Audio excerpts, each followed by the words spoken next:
केंद्रीय मंत्री सुकांता मजूमदार हमारे साथ जुड़ चुके हैं एबीपी न्यूज पर। सुकांता जी, आपका स्वागत है एबीपी न्यूज पर। सर, सबसे पहले मैं आपको बता दूं, एबीपी न्यूज ने उस बेटी को न्याय दिलाने की हमारी भी मुहिम है, पूरे देश की मुहिम है और एबीपी न्यूज भी उस मुहिम में साथ है। और उसी कड़ी में हमने ऑपरेशन आरजीकर किया। हमारे अंडर कवर रिपोर्टर्स गए वहां पर, एक के बाद एक 8 लोगों से जब बात हुई, एक के बाद एक खुलासे हुए। डॉक्टर घोष को लेकर बड़ा खुलासा हुआ कि किस तरह से इस अस्पताल में भ्रष्टाचार होता था, किस तरह से क्राइम सीन पर लोगों को बुलाया गया, एक वकील को बुलाया गया, बाहरी लोगों को बुलाया गया। ये एक डॉक्टर ने खुलासा किया। इसके अलावा स्टूडेंट ये खुलासा कर रहे हैं कि यहां पर एक नेक्सस चलता है, उनको डराया जाता है, धमकाया जाता है। क्या कहना है सर आपका इस ऑपरेशन आरजीकर पर, एबीपी न्यूज के इस ऑपरेशन आरजीकर पर?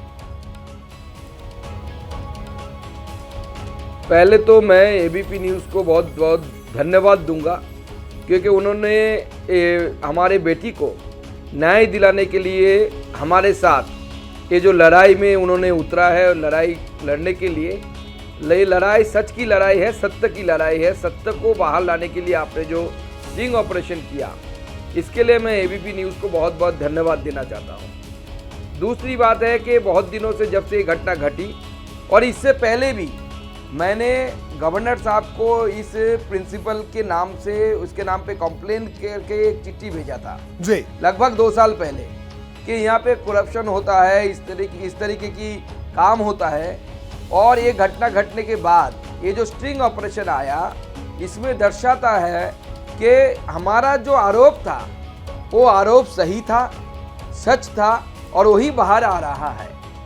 दूसरी बात, ये जो आपके स्टिंग ऑपरेशन में महिला लेडी डॉक्टर ने बताया जी कि कोई वकील आया था, हम सवाल करना चाहते हैं कौन थे वकील साहब।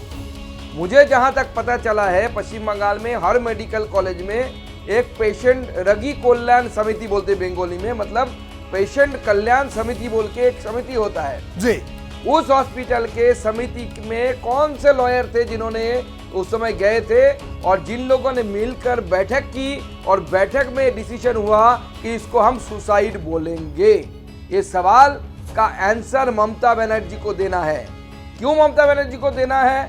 क्योंकि ये जो डॉक्टर घोष है, जो जिनके ऊपर आरोप है नेक्सस चलाने का, आप पश्चिम बंगाल में लोगों को नौकरी नहीं मिलता। इस व्यक्ति को एक घटना घटाने के बाद, उनके मेडिकल कॉलेज में घटना घटने के बाद उनको दूसरे मेडिकल कॉलेज में मिल जाता है। फिर वहाँ पे डॉक्टर्स विरोध करते हैं, वो ज्वाइन नहीं कर पाते, और उसके बाद कोर्ट जाके पश्चिम बंगाल सरकार को चाटा लगाता है।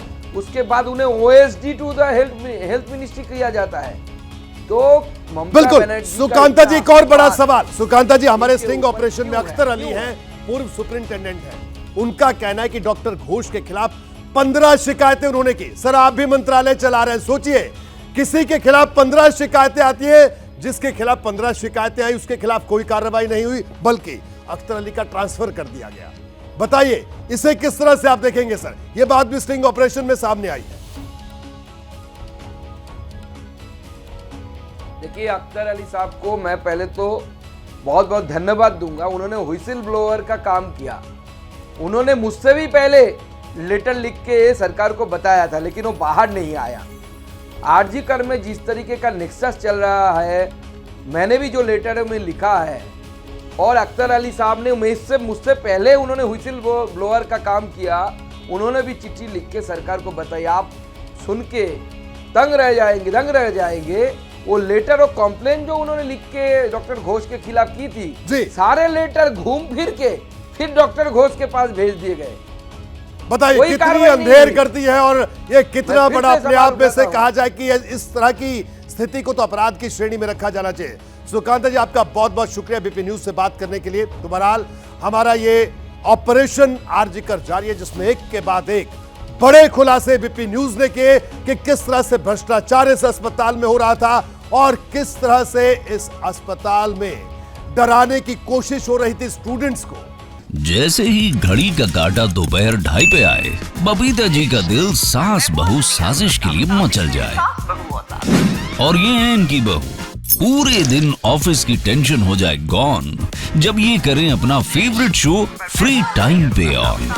इनकी तरह आप भी देखिए अपना फेवरेट शो अपने टाइम पर और डाउनलोड कीजिए एबीपी लाइव ऐप अपने स्मार्ट टीवी पर।